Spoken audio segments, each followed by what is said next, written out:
Le biais rétrospectif par Fabrice Valcourt, étudiant à la maîtrise en philosophie à l'UQAM. Il termine présentement un mémoire en philosophie du langage et prévoit poursuivre ses études au doctorat. Il a écrit 2 articles pour la revue Raccourci et s'intéresse à toutes sortes de questions concernant les biais cognitifs et le langage.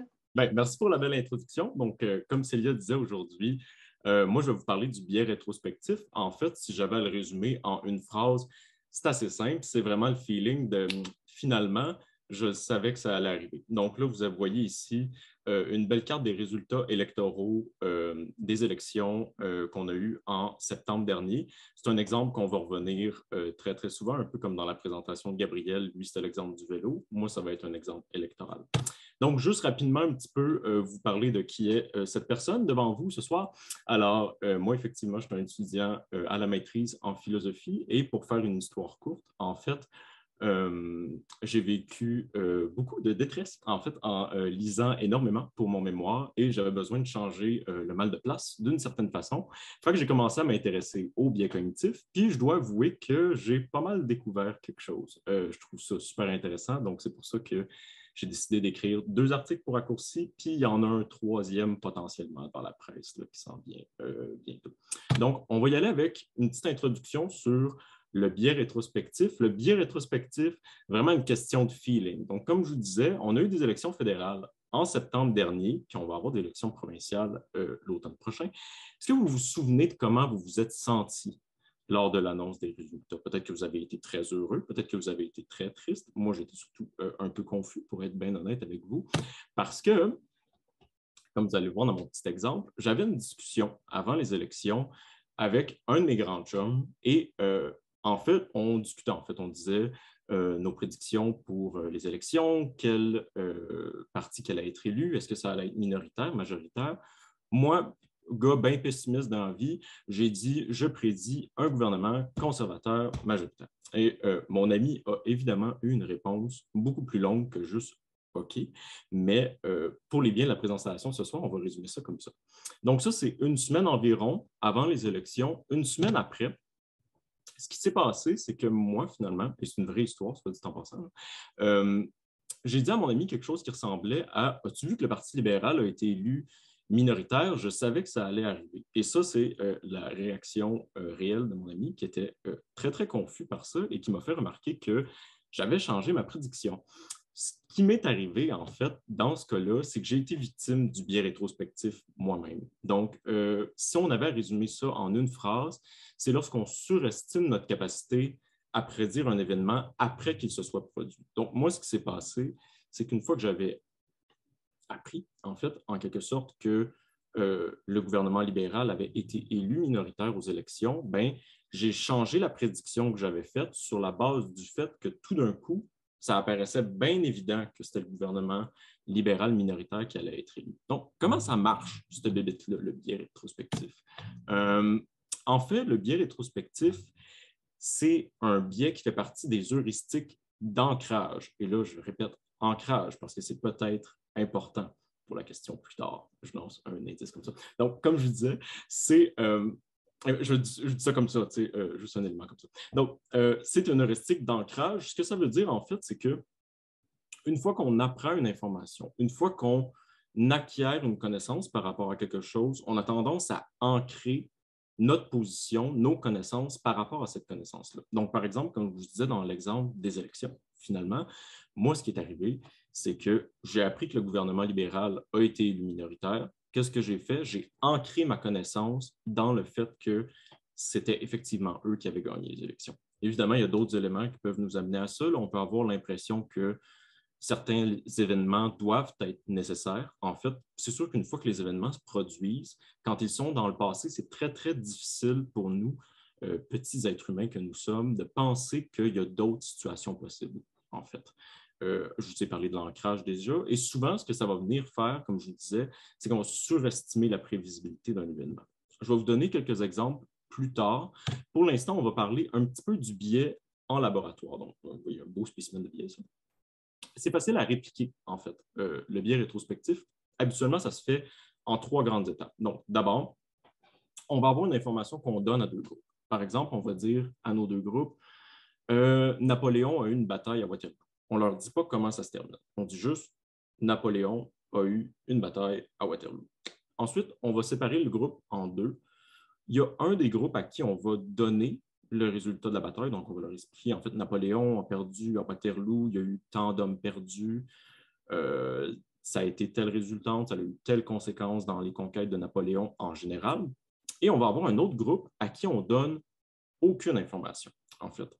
Et ensuite, on va demander à ces deux groupes-là, comment est-ce que les événements vous paraissent? Est-ce que la conclusion de la potentielle bataille de Napoléon vous apparaît prévisible? Pensez-vous qu'il a gagné ou perdu la bataille, en fait? Et ce qu'on remarque, c'est que le groupe à qui on a donné l'information, en fait, va avoir tendance à donner une très haute prévisibilité à l'événement qui s'est réellement produit, en fait. Donc, c'est comme ça qu'on vient un petit peu confirmer le biais rétrospectif d'une certaine façon. Tandis que l'autre groupe qui n'a pas les informations, dans la littérature, là, je vous dirais que ça a tendance à être pas mal 50-50. En général, là, par exemple, si on a un événement à deux résultats potentiels, le groupe va dire ben, pas mal une chance sur deux, en fait. Tandis qu'on va avoir une mauvaise proportion de la probabilité d'un événement chez le groupe qui connaît la connaissance, qui connaît le résultat, en fait, de l'événement. Donc, comme je vous disais tout à l'heure, on va arriver aux exemples plus tard dans la prochaine diapo. Juste avant, peut-être vous dire rapidement pourquoi est-ce qu'il faut étudier ce biais-là? Pourquoi c'est donc important de parler des biais cognitifs? En fait, bien, ça a principalement deux raisons. Un, c'est beaucoup pour faciliter l'identification de ces biais-là dans le quotidien. À partir du moment où vous allez avoir fini la présentation à soir, vous allez souper, vous faire un petit thé, allumer Netflix, je ne sais pas, mais vous allez avoir une connaissance de certains biais cognitifs. Puis ensuite, dans le quotidien, quand vous allez être confronté à des instances de ces biais-là, vous allez pouvoir les identifier et éviter de reproduire ces biais cognitifs-là. En fait, c'est vraiment ça l'objectif. Spécifiquement pour le biais rétrospectif, c'est que ça nous évite certaines conséquences qu'il pourrait entraîner. Donc, on a deux conséquences notables, en fait, pour le biais rétrospectif. On a l'excès de confiance et on a la perte de confiance. Si on repense à l'exemple électoral qu'il y avait juste avant, ben moi, le feeling que j'avais, c'était que j'étais vraiment très bon pour faire des prédictions. J'étais le bonhomme en orange ici. Ce qui était absolument infondé, là, soit dit en passant. Ma prédiction était très mauvaise, mais c'est un des sentiments qu'on a. On a tendance à surestimer notre capacité à faire des prédictions. À l'inverse, dans les autres exemples qu'on a ici, on va avoir une perte de confiance par rapport à notre capacité à prédire des événements. Je vais vous donner un exemple médical bien simple. En fait, imaginez qu'un médecin, et ça c'est écrit, on l'a dans la littérature, cet exemple-là, en fait. Imaginez qu'on a un médecin qui donne un diagnostic pour la maladie d'un patient, puis qui pense que c'est, par exemple, un truc assez bénin, ses symptômes n'ont pas vraiment d'importance, ça peut peut-être être juste une petite bosse sur une jambe, quelque chose. Finalement, en rétrospective, on continue de faire des tests et on apprend que finalement, le patient avait une maladie qui était très, très grave. Ce qu'on remarque, c'est qu'il y a plusieurs médecins, plusieurs praticiens dans le domaine de la santé qui vont avoir une perte de confiance par rapport à certains de leurs diagnostics une fois qu'ils apprennent que le diagnostic est incorrect. Donc là, ici, on a l'inverse, un exemple de perte de confiance. Même chose dans le domaine judiciaire, en fait. Ça, c'est intéressant. Une fois qu'on accumule des nouvelles preuves pour quelqu'un qui aurait été accusé d'un crime, on va réaliser chez le cas des avocats et des juges, par exemple, que subitement, ça paraît donc évident que la personne était coupable du crime, même si, dans les faits, on n'avait pas l'information au moment du procès ou avant le procès. Donc, encore une fois, biais de rétrospective, après l'acquisition d'informations, ça devient bien évident. Faire vraiment attention à ça. L'exemple éducatif, l'exemple historique, ça rejoint beaucoup ce que je disais tout à l'heure avec l'exemple de Napoléon, en fait, mais c'est tout simplement qu'une fois qu'on apprend des événements historiques, ça devient très difficile pour nous de voir comment est-ce que ces événements-là ne sont pas évidents et comment est-ce qu'on ne pourrait pas prévoir ces événements-là, en fait. Okay, donc, si je reprends l'exemple de Waterloo, une fois qu'on apprend comment ça s'est terminé, une fois qu'on sait ce qui s'est passé, on se dit, mais Napoléon, il est bien pas bon. Il aurait dû voir qu'il allait potentiellement perdre la bataille. Et là, on rentre encore une fois dans ce qui est un biais rétrospectif ici. Okay? Juste revenir rapidement à la diapositive avant pour vous redire, en fait, deux types de conséquences, l'excès de confiance, comme vous avez ici, et la perte de confiance. Okay? Qu'est-ce qu'on peut faire pour éviter ce truc-là, le biais rétrospectif? Bien, il y a une couple de trucs qu'on peut prendre pour combattre ce biais-là, en fait. Le premier, c'est lutter contre l'ancrage. Vous allez me dire, c'est vraiment niaiseux comme conseil, mais en fait, l'idée, c'est tout simplement de garder en tête qu'il y a toujours plusieurs possibilités à un événement, même après que l'événement se soit produit. En fait, si par exemple, on reprend l'exemple de Napoléon ou des élections, en fait, peut-être les élections, c'est plus clair, mais moi, la semaine après, quand j'avais ma discussion avec mon ami, j'avais oublié la prédiction que j'avais faite, de un, ce qui n'est pas brillant, et de deux, j'avais un petit peu laissé de côté le fait que avant que les élections se produisent, il y avait plusieurs possibilités, en fait. Moi, je ne pouvais pas prédire de façon nécessaire qu'un des partis allait gagner ou être élu d'une certaine façon, en fait. Un autre conseil qui est un peu bête, mais s'assurer d'avoir un minimum d'expertise dans un domaine, juste pas parler au travers de son chapeau, honnêtement. Pour vrai, c'est de base, là, mais ça aide énormément au biais rétrospectif. C'est pas moi qui dis ça, soit dit en passant, c'est la littérature. Donc, ça l'aide énormément, en fait, s'assurer d'avoir une certaine expertise dans un domaine avant de faire des prédictions. Puis finalement, adopter une posture d'humilité intellectuelle, ça l'aide énormément aussi, là. Donc, juste se dire qu'on n'a pas la science infuse, ça nous évite de faire ce genre d'erreur-là, en fait. Rapidement, si je peux conclure, en fait, qu'est-ce qu'il faudrait retenir de la présentation? Ben, deux trucs. Le biais rétrospectif, c'est quoi? C'est notre tendance à surestimer la prévisibilité d'un événement une fois qu'il s'est produit. Mais ça a l'air donc terrible, les biais cognitifs, c'est quelque chose de pernicieux où il faut avoir peur de ça, oui. Effectivement, il faut faire très attention dans le quotidien à ne pas prendre ces raccourcis-là. Mais moi, je vous dis, une fois qu'on est capable d'identifier ces biais-là puis qu'on en prend conscience, ça devient vraiment plus facile, en fait, d'éviter de les reproduire. Un peu comme moi, avec ma discussion avec mon ami sur les élections. En fait, je vous remercie beaucoup de votre attention, puis on peut passer à la période de questions. Donc, ben, merci beaucoup, Fabrice. C'était vraiment très, très intéressant et très humoristique. Donc, chapeau pour la vulgarisation de ce biais. Ainsi, est-ce qu'il y a des personnes qui avaient des commentaires, en fait, des questions? On peut l'écrire dans le chat ou lever la main. Donc, en fait, j'avais une question. Je me demandais, si ce biais-là était peut-être relié avec un peu l'estime de soi. Donc, oui. Dans un sens que... Mais je ne sais pas si tu avais compris un peu ce que je voulais dire. Oui. Non, dire oui. OK. Ouais. Non, c'est parce que c'est un truc que j'ai dû couper dans ma présentation, en fait. Mais un des facteurs qu'on remarque, là, entre autres pour le biais rétrospectif, c'est que les gens ne veulent pas perdre la face, en fait. Puis souvent, quand on le teste, pas en labo, là, mais dans la nature, là, quand on va demander aux gens leur perception par rapport à certains événements, puis qu'on les confronte par rapport à des prédictions qu'il y aurait eu avant, les gens ont tendance à backpedal, comme on dit en latin, là, revenir sur leurs prédictions, faire un petit peu comme moi j'ai fait avec les élections, en fait. Moi, je savais bien, après les élections, que ma prédiction de gouvernement conservateur majoritaire, je n'avais pas vraiment de fondement par rapport à ça, à part le fait que je suis bien pessimiste. T'sais, donc, ce que j'ai fait, justement, pour garder mon estime de soi, comme tu dis, ben, je suis revenu sur ma prédiction, en fait, ce qui n'était pas une bonne idée, parce que mon ami a remarqué. Donc, oui, c'est effectivement lié à l'estime de soi qu'on peut avoir. Parfait. Merci beaucoup, Fabrice.